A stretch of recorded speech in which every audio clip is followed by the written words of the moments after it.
สวัสดีครับชอเดชบ้านเราตอนนี้ได้ยินเสียงไหมครับเสียงดีๆวีนั่นนะครับเดี๋ยวชอเดชจะพาไปดูนักร้องใต้ดินนะครับเนี่ยดูค่อยๆเดินนะครับค่อยๆย่องไปนะครับนี่อยู่ข้างถนนครับมันเลยบอกกลัวเสียงอะไรอย่างอยู่ในผุ่มไม้ผุ่มดอกไม้นะครับต้นว่านสีทิศได้ยินเสียงครับเอาหาเจอตัวนะครับว่าเขาจะมีวิธีห้องจะได้นะครับทุกคนซองตามเสียงนะครับตัวนี้อู้ดังก็บ่ได้เดี๋ยวถ้าเขาได้ยินเขาจะครับเดี๋ยวฟังเสียงดูโอ้ลองเสียงดังหูอื้อเลยนะครับตัวนี้หูอื้อไปเลยมาส่องดูครับอยู่ใต้ต้นวานสีทิศนี่แหละ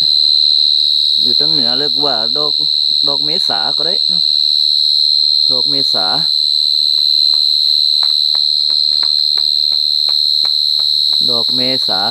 เพราะว่าดอกจะออกเดือนเมษายนนะครับโอ้ยังบอกป้าเดี๋ยวนะครับ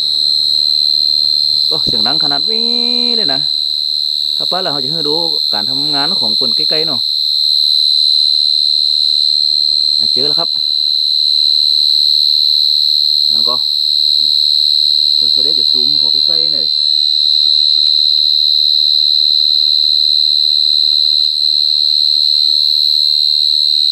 นั่นแหละเขาว่านักร้องใต้ดิน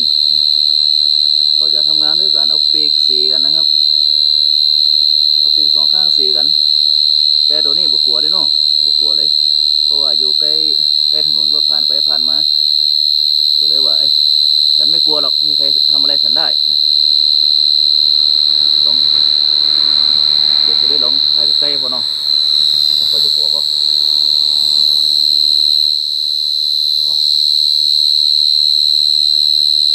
นี่แหละนักร้องใต้ดินตัวจริงบกลัวเลยในเวลาถ้าเขาเอาก็คือคนตีมาเอาก็คือเนี่ย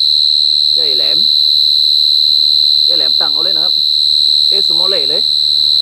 เป็นอาหารไปเลยครับไปทอดกินนะครับตัวนี้ก็จะเป็นตัวผู้นะครับคือห้องเพื่อเรียกตัวแม่ตัวเมียเนาะมาหาเมียตัวเมียมาหาแล้วก็จะปากันเข้าหูเนอะไปทำอะไรพิเศษเนาะจะทำอะไรพิเศษแล้วก็จะเกิดลูกอยู่ในหูฝังอยู่ในหูแล้วก็สองพ่อแม่ก็จะตายไปซิถ้าถึงฤดูกาลมาก็ลูกๆก็เกิดไม่แหมเนี่ยแต่บ่าวผู้นี้บกลัวเลยเพราะว่าฉันยังไม่ได้ตัวเมียเนี่ยตัวเสียงหูอื้อเลยเดี๋ยวเขาเนี่ยเสียงดังเข้าไปก่อนเนาะเดี๋ยวถ้าเจอเสียงดังๆเขาก็จะเข้าไปละนี่นะเจ้าสายทรงเจ้ากล้องอยู่นะครับตัวนี้นักร้องใต้ดินตัวจริงพ่อปะกะบกลัวเลยเหรอโอ้เขาจะเข้าหูไปละนี่ค่ะนักร้องใต้ดินตัวจริงนะครับวันนี้โชเด็กก็ขอขอบคุณทุกท่านนะครับผมหูเก็ดเล็กเก็ดน้อยจากโชเด็กนะครับนักร้องใต้ดินหรือว่าจิกกุงทางภาคเหนือครับขอบคุณครับ